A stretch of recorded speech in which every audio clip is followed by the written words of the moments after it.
Hey guys, Joyce Yabut Bartolome here, and let me welcome you to my Travel Joyce in New York, USA. So for today guys, we'll be doing another hotel tour, a review for you guys where we stayed and where we'll be staying for 10 nights here in New York. So tara, samahan nyo kami!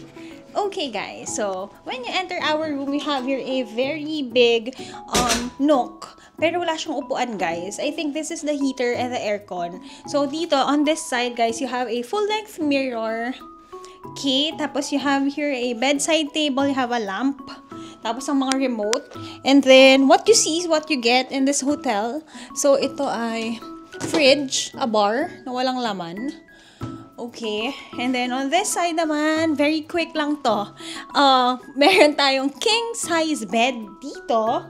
Kita nyo, very modern naman ang feels natin. Then, on this side naman, you have a TV. Ayan, this is a boutique hotel pala. Tapos, let's enter here. Very fast lang ang hotel room na to, no? Room tour. Saan ang ilaw? Paano yun? There. So, yan. Pagpasok mo dito, yes, may hair dryer, finally. Ayan. Kasi, yung Dyson ko, hindi gumagana. So, it's so nice to have one. Tapos, you have here your towels. And then, meron kayong area dito para kayong may open na closet. Meron kayong mga hangers. Here, you can hang your dirty clothes. Here also, may mga storage siya. Perfect since we're staying here for a couple of nights, no? Tapos, meron din a big mirror. Tapos may lavatory, they have tissue here. Maraming storage. Ayan, guys. Storage, and then you have here their toilet. Wala nga lang bidet, guys, wala. Tapos, ayan, malaki naman ang ating shower area. So, ayan, chichikahan ko kayo ng very quick kung saan ko to binook, magkano ko to binook. Alam kong yan ang mga gusto nyong malaman. So, okay guys, we're staying here at Hudson Yards Hotel.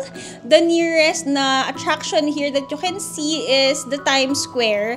Tapos sabi din naman, malapit ito sa parang mga 2-3 miles away siya sa mga popular attractions here in New York. So, bakit ko nga ba ito binook guys? Kasi nga, we're staying here on a peak season yata ito. Kasi nga, Holy Week, and I think people are going here for vacation here in New York, kaya ang mahal talaga ng mga hotels nila. When I checked on the Upper East Side, sa Manhattan area guys, ang hotels talaga 20,000 per night. So ayun na. Joyce, magkano ang kuha mo sa hotel nyo dito sa New York? So we booked this hotel, you can check it here. It's on Klook, guys. So, this room, ito yung kanilang superior king na room. May mas malaki pa dito, guys. Pero okay na kami dito. It cost us 10,000 per night. Ayan, 10,000 per night siya, guys. So, we're staying here for 10 nights also. So, yun. I-compute nyo na lang magkano. Tapos, guys, nung nag-check-in ako kanina, pinakita ko lang yung booking namin, yung pangalan. And then, nag-ask sila ng ID and security deposit na isuswipe sa inyong credit card. That's $100 or 5,600 pesos. Pero pagka-checkout nyo naman, ma-refund yon sa card nyo. So, ayan. I'll be showing you naman the facade of the hotel.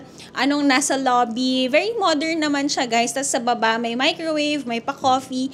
And then, sa nadaanan namin kanina, may pet store. Tapos sa pinakakanto, may CVS. So, meron tayong supermarket where we can buy our needs like water or mga snacks and all. And yun, sa araw-araw natin dito, I'll be sharing with you from the hotel kung ilan or gano'ng kalayo tayo going to our destination. So, yan lang. Ikukunin na namin ang aming mga luggage. Thank you so much for watching today's vlog. And don't forget to like, share, and subscribe to my channel and follow all my social media accounts at Yabut Joyce and on Instagram. And JY on TikTok. Yan lang, guys.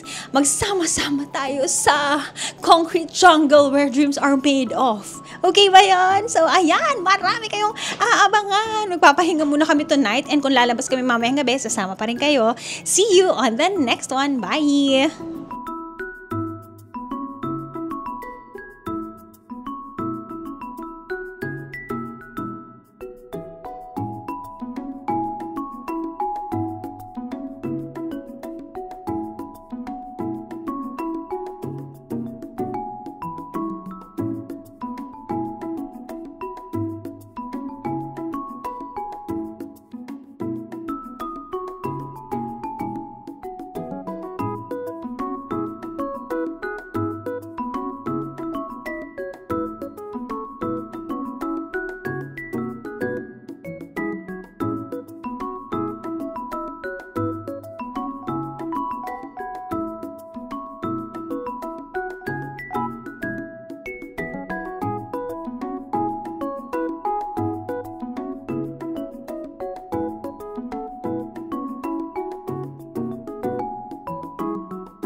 So here is our room tour, guys. So if you wanna book this is in Klook. And don't forget to use my Klook code JoyChiClook to get 5% discounts. And pwede nyo rin gamitin yan up to 5 times para sa mga bookings yun ng hotel and activities. So yan lang.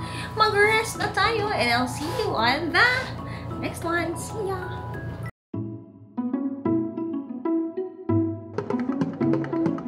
Okay, we got some goods, guys.